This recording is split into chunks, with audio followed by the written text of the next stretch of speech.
नमस्कार दोस्तों, आपका स्वागत है मेरे YouTube channel unlock your learning पर। आज की इस वीडियो में हम लोग हल करने जा रहे हैं कार्यपत्र 41, जिसका विषय हिंदी है और यह कक्षा 6 की है। यहाँ पर आपको अपना नाम, यहाँ पर आपको अपने कक्षा अध्यापक का नाम। आज की तिथि है 14 दिसंबर 2021। तो चलिए देखते हैं क्या लिखा गया है यहाँ पर। प्यारे बच्चों, पिछले कार्यपत्र में हमने विष्णु प्रभाकर जी द्वारा लिखी एकांकी के पहले भाग का पढ़ा। अब आज हम उसके आगे के संवाद को पढ़ेंगे और जानेंगे कि वो कौन सी बीमारी है जो ऐसे ऐसे के नाम से मोहन बता रहा है, जो बहुत ही पीड़ादायी है और जिसके कारण उसके माता पिता दोनों परेशान हैं। तो चलिए आज हम इसका दूसरा भाग पढ़ने जा रहे हैं। तो माँ हंसकर, हंसी की हंसी दुख का दुख, यह ऐसे ऐसे क्या होता है? कोई नई बीमारी तो नहीं है? बेचारे का मुंह कैसे उतर गया है, हवाइयाँ उड़ रही हैं। फिर पिता कहता है, माँ से कैसे?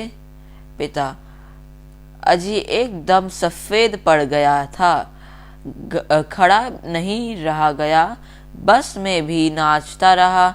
मेरे पेट में ऐसे ऐसे होता है, ऐसे ऐसे होता है। मोहन जोर से कराह कर, माँ ओ माँ। माँ ने कहा, ना ना मेरे बेटा, मेरे लाल, ऐसे नहीं। अजीत जरा देखना, डॉक्टर क्यों नहीं आया? इसे तो कुछ ज़्यादा ही तकलीफ जान पड़ती है। यह क्या ऐसे ऐसे तो कोई बड़ी खराब बीमारी है। देखो ना कैसे लौट रहा है, जरा भी कल नहीं पड़ी थी। हींग चूर्ण पेपरमिंट सब दे चुकी हूँ, वैद्य जी आ जाते। तो ये था गद्यांश, जिसमें अभी भी उस मोहन के पेट में दर्द होता है, लेकिन इसमें जो उसकी मम्मी होती है और पापा दोनों ही सोचते रहते हैं कि यह कैसे हो रहा है, और डॉक्टर को भी बुलाते हैं और उसके डॉक्टर से भी मिलाते हैं।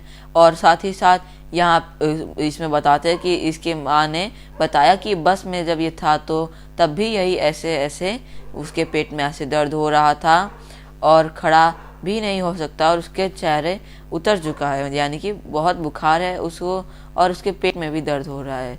तो यहाँ पर कुछ प्रश्न दिए गए हैं, तो यहाँ पे देखते हैं क्या लिखा गया है। ऊपर दिए गए गद्यांश को ध्यान पूर्वक पढ़िए और फिर नीचे दिए गए प्रश्नों का उत्तर दीजिए। तो हमने गद्यांश पढ़ लिया है, चलिए प्रश्न पे देखते हैं। प्रश्न 1, माँ को मोहन की बीमारी सुनकर क्या हुआ? तो उत्तर 1, माँ असमंजस पड़ गई कि ऐसे ऐसे कोई बड़ी बीमारी तो नहीं। फिर प्रश्न 2 है, बस में भी नाचता रहा। आप इस वाक्य से क्या समझते हैं, लिखिए। तो उत्तर 2, मोहन को इतना दर्द था कि वह बस में भी एक जगह पर नहीं बैठ पाया, इसलिए इधर उधर मचलता रहा या नाचता रहा। प्रश्न 3, मोहन की बीमारी सुनकर माँ की क्या हालत हुई? तो मोहन की बीमारी की बात सुनकर माँ बहुत घबरा गई। फिर प्रश्न 4 है, गद्यांश में कुछ समश्रुति भिन्नार्थक शब्द प्रयोग हुए हैं, उनके अर्थ लिखकर वाक्य में प्रयोग कीजिए। तो कुछ शब्द प्रयोग किए गए हैं जिनके 2 अर्थ है, तो हमें वो शब्द के वाक्य लिखने और उनके अर्थ भी लिखने हैं। तो पहला है कल, जब तक 10वीं का परिणाम नहीं आएगा मुझे कल नहीं पड़ेगी, और इसका मतलब है आराम मिलना। तो जब तक 10वीं का जो परिणाम है वो नहीं आएगा मुझे आराम नहीं मिलेगा। फिर कल मुझे डॉक्टर के पास जाना है, इसका मतलब होता है आने वाला समय, यानी कि इसे आने वाले समय में डॉक्टर के पास जाना, यानी कि कल डॉक्टर के पास जाना है। फिर 2 है बस, दिल्ली काठमांडू बस सेवा, चलने वाली बस। तो एक बस होती है जिसमें जो चलती है और उसकी सेवा भी होती है। फिर बस है, अब बस करो और लड़ाई मत करो। बस यानी कि पर्याप्त, इनफ यानी कि बस इतना ही। जैसे कि मैंने खाना खा लिया और नहीं खाना, बस अब बस करो और लड़ाई मत करो, यानी कि अब लड़ाई रोक दो और बस। और फिर उत्तर 5 है, क्या पढ़ना मुहावरे का अर्थ है आराम मिलना। कल पढ़ना मुहावरे का अर्थ है आराम मिलना। तो नहीं सॉरी, प्रश्न 5 है, कल नहीं पढ़ने मुहावरे का अर्थ पता लगा कर लिखिए। तो इसका अर्थ होता है आराम नहीं मिलना, जैसा कि अभी हमने यहाँ पे देखा।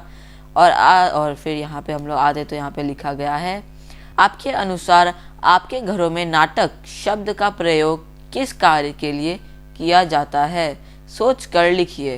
तो आपको लिखना है, आपके अनुसार नाटक शब्द का प्रयोग एक्टिंग में प्रयोग किया जाता है। जैसे जब स्कूल जाने का मन नहीं होता और हम मम्मी को बोलते हैं कि पेट में दर्द हो, तो वह कहती हैं कि बस बस अब नाटक मत करो। तो ये आपको लिखना है। उसके बाद यहाँ पर लिखा गया है, गद्यांश में आए कठिन शब्द को यहाँ छाट कर लिखिए और शिक्षक या घर में बड़ों की सहायता से उसका अर्थ पता लगा कर लिखिए। तो पहला शब्द है यहाँ पे हवाइया उड़ना, जिसका मतलब होता है घबरा जाना। कराह कर यानी कि दर्द में। सफ़ेद पड़ना यानी कि बीमार होना। तकलीफ, इसका भी मतलब होता है दर्द। और आज के कार्यपत्र के लिए इतना ही। उम्मीद करता हूँ आपको मेरी वीडियो पसंद आई होगी। अगर चैनल पर नए हैं तो सब्सक्राइब भी कर दीजिएगा और इस वीडियो को भी लाइक कर दीजिएगा। मैं मिलता हूँ आपसे अगले कार्यपत्रक में, तब तक के लिए बाय बाय।